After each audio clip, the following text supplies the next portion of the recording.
Welcome. You're listening to The Human Resource. I am so excited because I am bringing you a new guest today. All the way from Orlando, Florida, Shannon Kelly, an attorney with Ford Harrison. She got my attention with a recent paper and blog that she wrote, and I picked up the phone. I sent her an email, picked up the phone, and said, okay, she's coming on. I've got to have her on.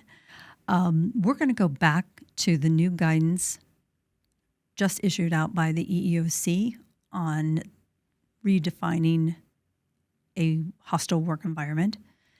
And Shannon, I am so glad you can make it today. Thank you so much for being here. Oh, thank you, Pandy. It's really my pleasure.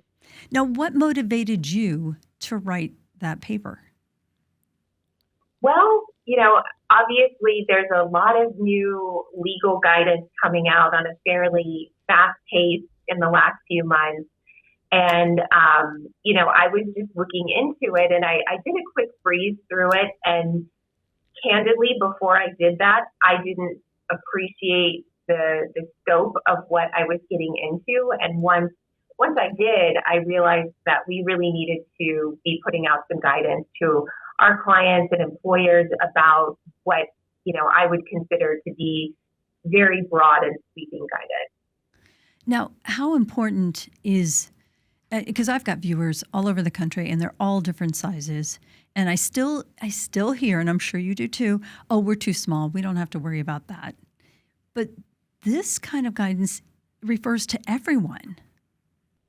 Well, so it is being put out by the EEOC, and it's basically a roadmap, I think, for what the EEOC is going to be, the standards they're going to hold employers to when they are investigating charges of discrimination. So if we're talking about Title VII and, the ADA and other federal laws, that really applies to all employers that have more than 15 employees. So it gets to a pretty small, employer. And quite frankly, plausible deniability doesn't work. Employers need to start paying attention. And you and I, in our pre-interview, we were talking about there are so many details that in this new guidance, we even identified that there are new terms that individuals need to be looking at. So if you wouldn't mind, just start with the new details, the new points that they're trying to bring up, and then we'll go into maybe some new terms that they need to be aware of. Sure. So the guidance itself, I would say it's broken down into a couple of areas. So it touches on and expands, I would say, the general areas of discrimination that we're all familiar with: gender discrimination, racial discrimination, age discrimination, religious discrimination.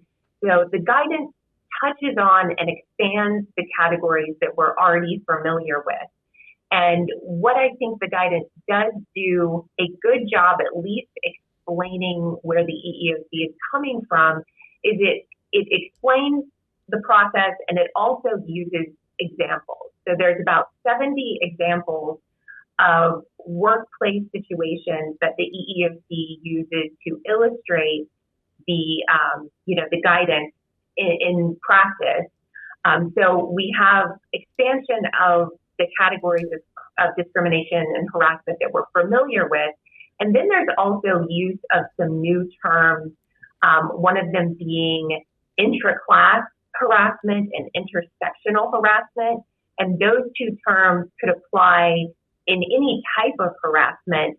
And I can explain those terms for you if you would like, because I don't think a lot of employers are familiar with those.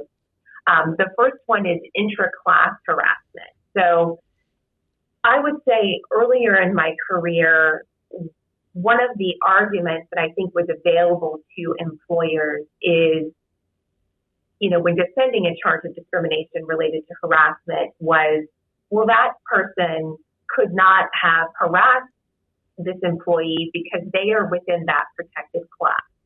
So you see that coming up a lot, I will say in age discrimination, where, this person can't be harassing this other employee on the basis of age because they're both in the protected age category of over 40. So that doesn't, there is no age harassment.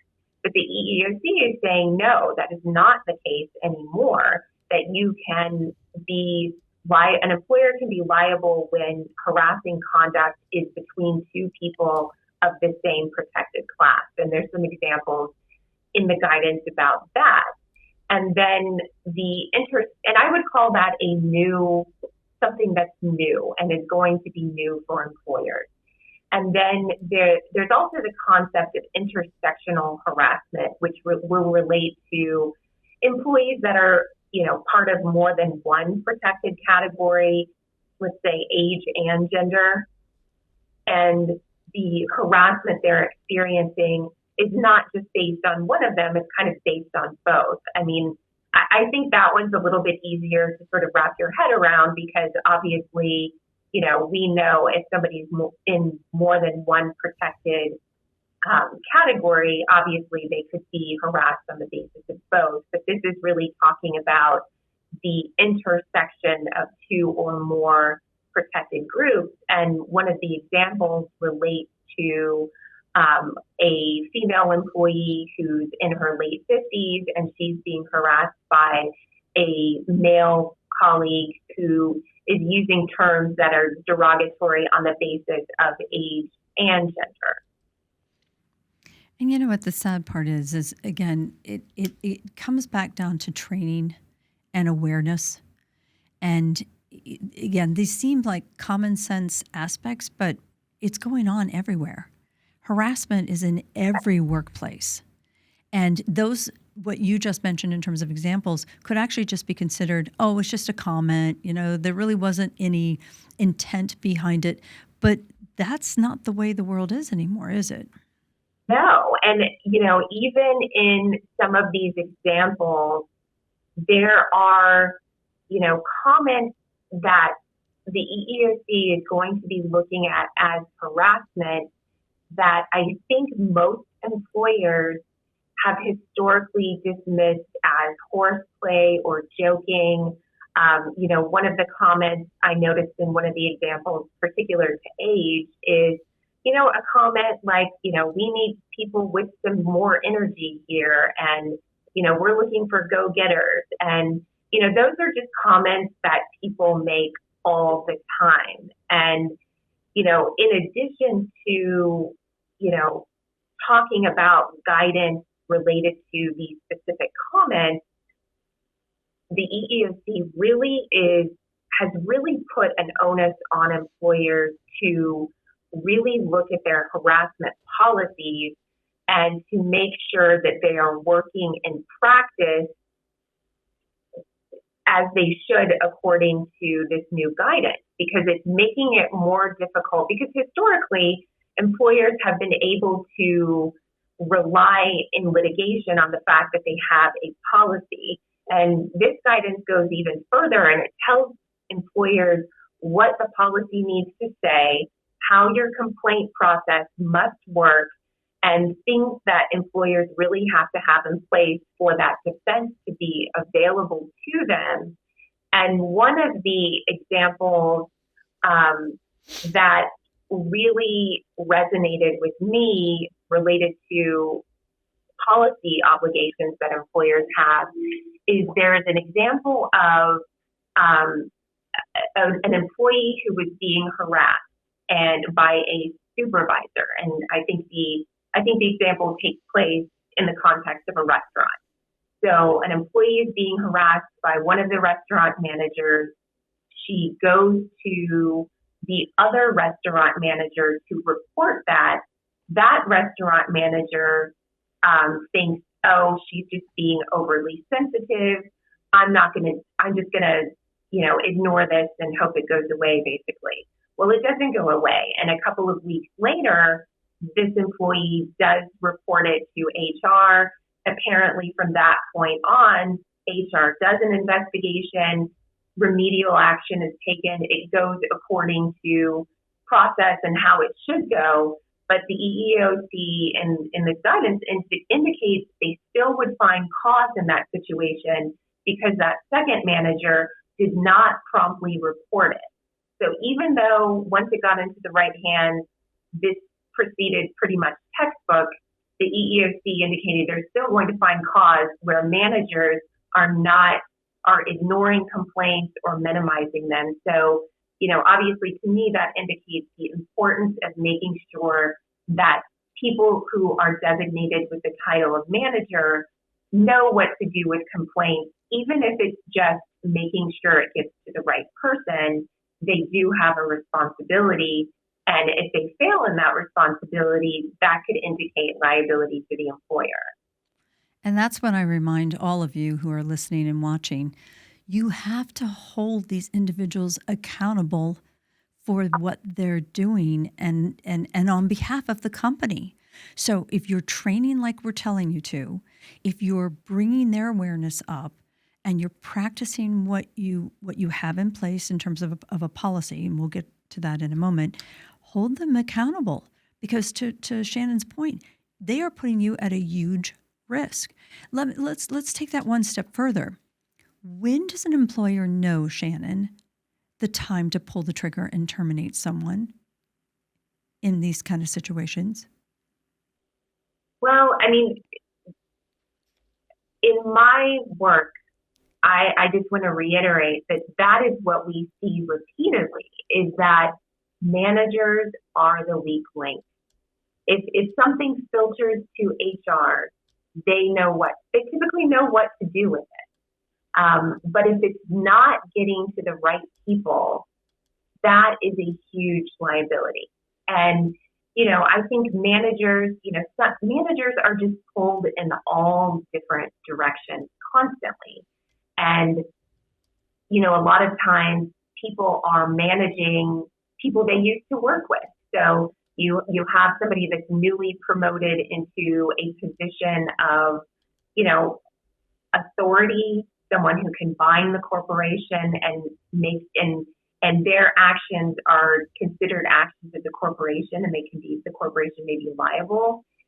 It's very important, and I just repeatedly see that it's just not done, that managers have because typically people are promoted is because they're good at their job. They're not necessarily promoted because they're good managers.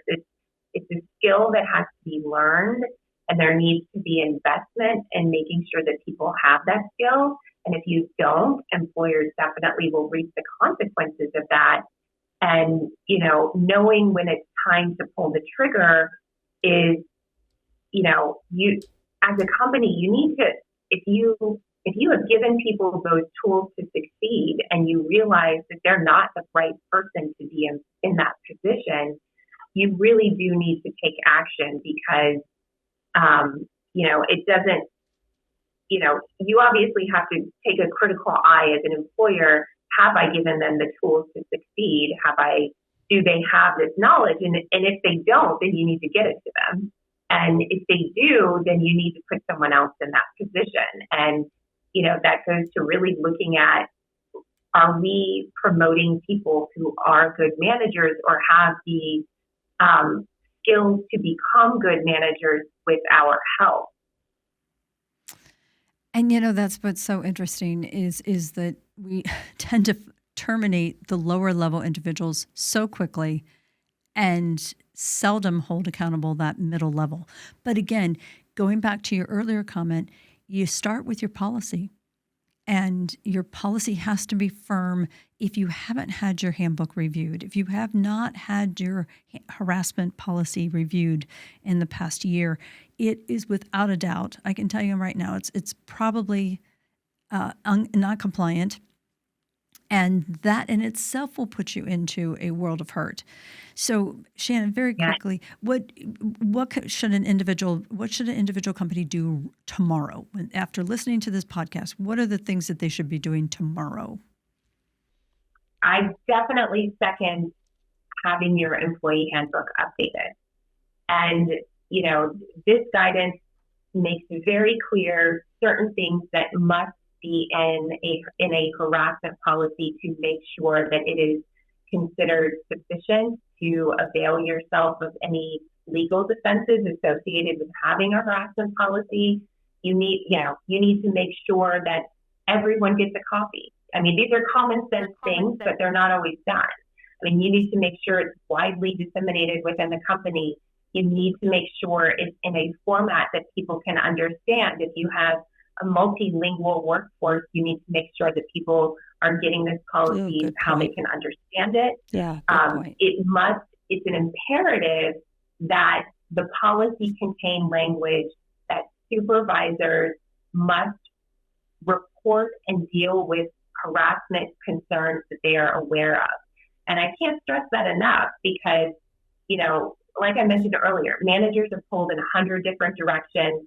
They hear something, somebody has a complaint, they want to minimize it, they don't want to disrupt the workflow, but they must bring it to someone who can handle the complaint.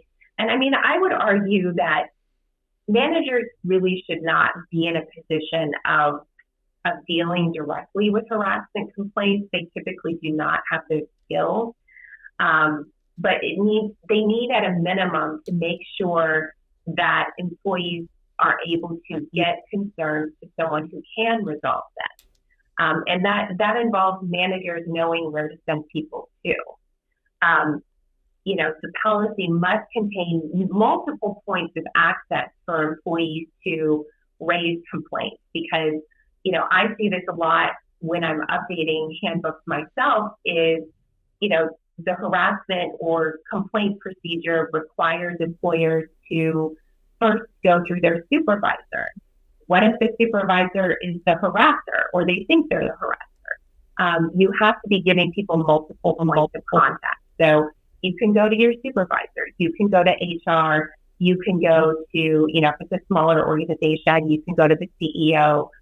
Just giving people different points of access in case one of the points of access would be actually requiring people to deal with the person that they're having to complain about. I think you can still keep in a policy that obviously in a perfect world, it's good if people can talk things out, but you really shouldn't be requiring that, and you need to give people different points of access.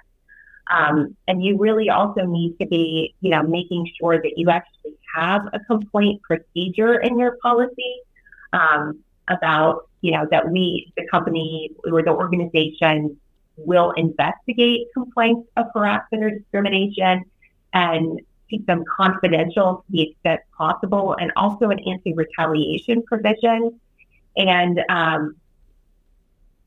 it also needs to, you really need to, in addition to having a policy, you really need to train your employees on your policy, because a lot of times employers will use off-the-shelf sort of harassment training, which is fine, but I think there also needs to be,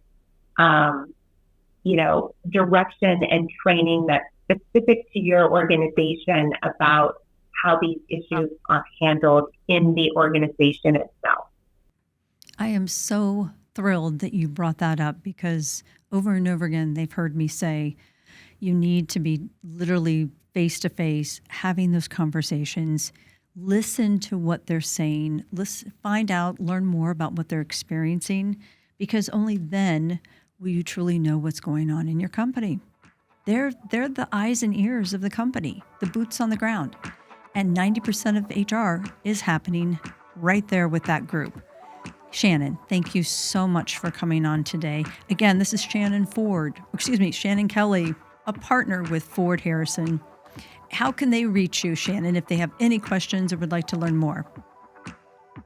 Well, I'm going to give you my email address. It's skelly@fordharrison.com, and my it's SKELLY@fordharrison.com. It's been my pleasure. We could talk a long time about this. We could. It went very, very smoothly. And again, if you have trouble with the email, just reach out to the station or reach out to me. We will make sure that you get in contact with Shannon, and we will have Shannon back when she writes another great blog. And I have to email her again so that she can come back here to the human resource. Thanks for listening. Take care.